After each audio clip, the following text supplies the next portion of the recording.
Halo guys, selamat siang, sore, ataupun malam. Kembali lagi dengan saya Fai, seorang NPC yang ingin hidup santuy. Gimana nih kabarnya?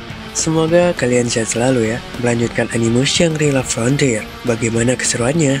Oke, tanpa berlama-lama lagi, siapkan cemilan, kopi, susu, atau apapun itu, dan markiko. Mari kita gaskul.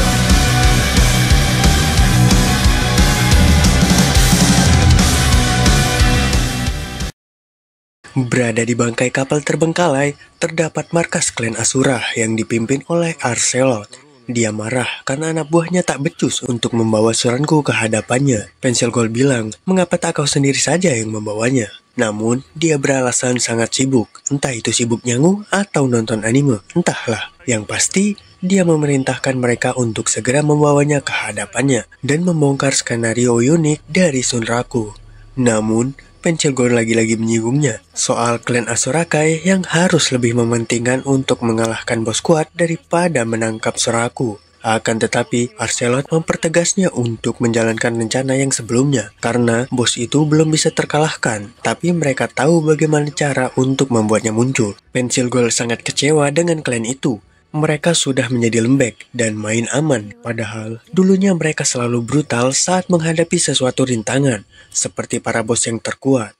Pensil Gold berencana untuk mengalahkan monster unik salah satu dari 7 Colossus. Oke, kita kembali ke Suranku.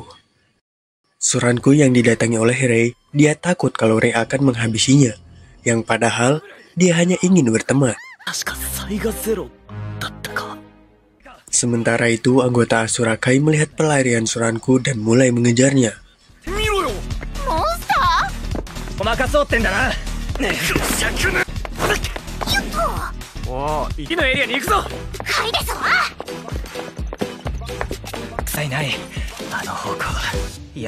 Sunraku mengecoh para anggota Asurakai dengan memutari jalan, supaya mereka menyangka Suranku akan pergi ke reruntuhan besi, yang padahal dia akan ke goa.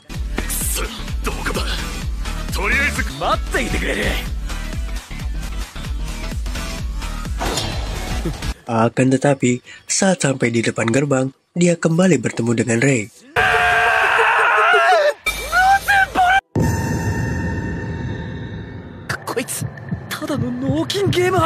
Sunraku pun terkejut karena pemain kuat ini tiba-tiba ingin berteman dengannya. Dia belum tahu kalau itu Rei, yang selalu memperhatikannya dari kejauhan.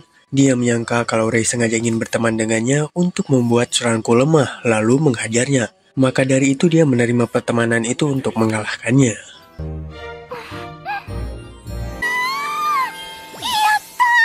Akhirnya, dari sekian lama dia menanti, mengejar dan menunggu Suranku. Akhirnya, dia bisa berteman walaupun dalam game. Lalu Rei menawarkan dirinya untuk membantu Suranku dalam melawan para monster.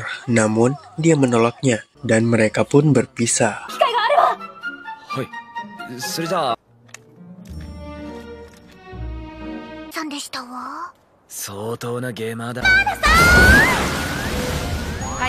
Anggota Asurakai yang melihat Rei di gerbang menuju goa langsung berbalik arah karena mereka merasa trauma setelah melawannya kemarin. Di samping itu, Sunraku sudah memasuki lorong gua dan membuka kain kafannya itu. Mereka melihat berbagai macam hewan di sana. Lalu, dia mulai menyerang kupu-kupu untuk mengambil benda yang dia bawa.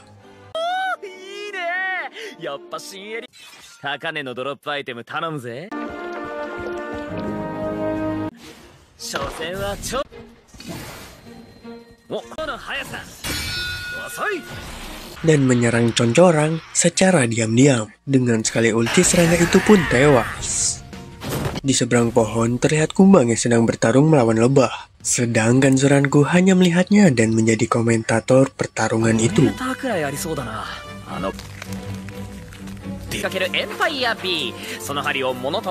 Para lebah memulai serangannya dengan menyengat tubuh kumbang tersebut. Namun serangan mereka belum bisa menembus pertahanan kumbang itu. Dan apakah yang akan terjadi?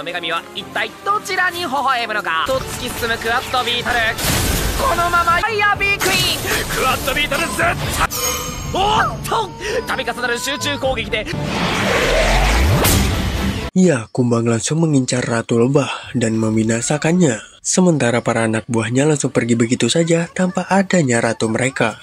Lalu tiba-tiba kumbang tersebut melihat Suraku dan mulai mengejarnya.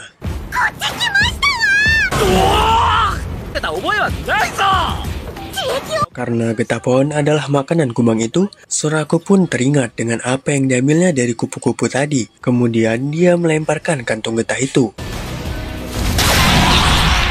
Dan benar saja, kumbangnya langsung mengincar getah pohon tersebut. Tak mau menyia-nyiakan kesempatan itu, Suraku pun langsung mengultinya di luka bekas serangan lebah tadi.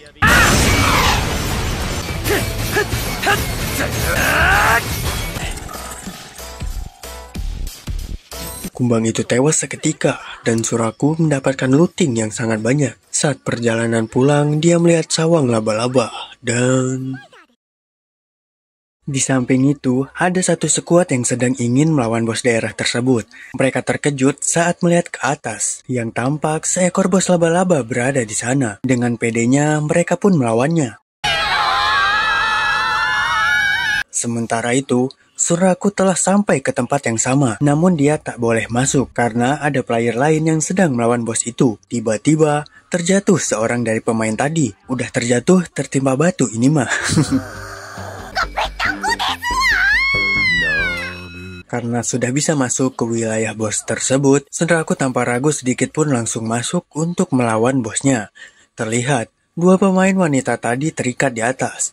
Lalu, Suraku meminta Emul untuk duduk manis saja melihatnya bertarung melawan bos tersebut. Dia bilang kalau ia akan mengalahkan monster itu tanpa mati atau luka sedikit pun. Suraku pun mulai melompat ke atas dan menuju ke tempat bos itu berada.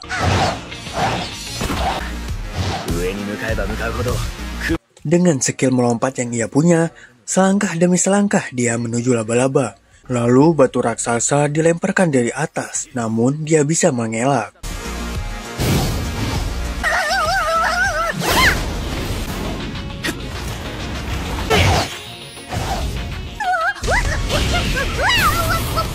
Akhirnya dia sampai ke sarang bos laba-laba tersebut. Dia pun langsung mengeluarkan skill berputar, lalu tinjuan bertubi-tubi sampai laba-laba itu terjatuh.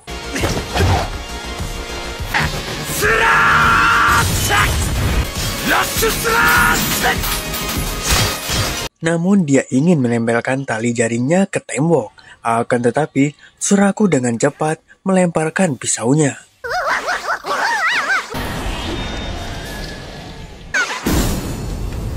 Tak sengaja dia melihat perangkap yang disiapkan oleh laba-laba tadi. Dengan liciknya, dia pun memotong semua jaring laba-laba tersebut dan...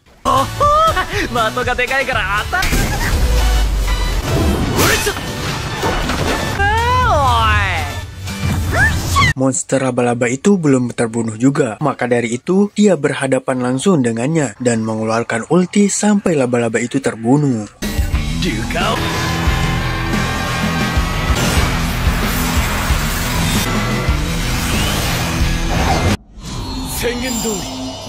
Lalu dia mendapatkan pesan undangan dari Pensil Gold untuk bertemu. Begitu juga dengan Kazo. Singkat cerita, sebelum ke tempat latihannya, Rei singgah terlebih dahulu ke toko mana. Dia berterima kasih atas dukungannya sehingga Rei bisa berteman dengan Suraku. Rei mengharapkan Suraku datang ke toko itu, namun karena fokus memainkan SLF, dirinya pun tak sempat ke toko itu. Lalu Rei tak sengaja melihat Suraku di toko swalayan, sehingga dirinya langsung bersembunyi.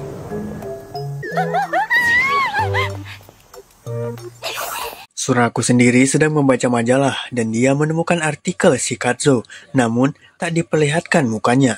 Kemudian dia melihat updatean SLF yang dibicarakan oleh Pensil Gold di pertemuannya tadi. Inti dari pertemuan mereka adalah Pensil Gold mengajak mereka untuk melawan monster unik bernama Weldermon, sang penjaga makam. Mendengar itu, Suraku dan Kazo pun terkejut. Dia mengajak mereka melawan monster itu 2 minggu lagi.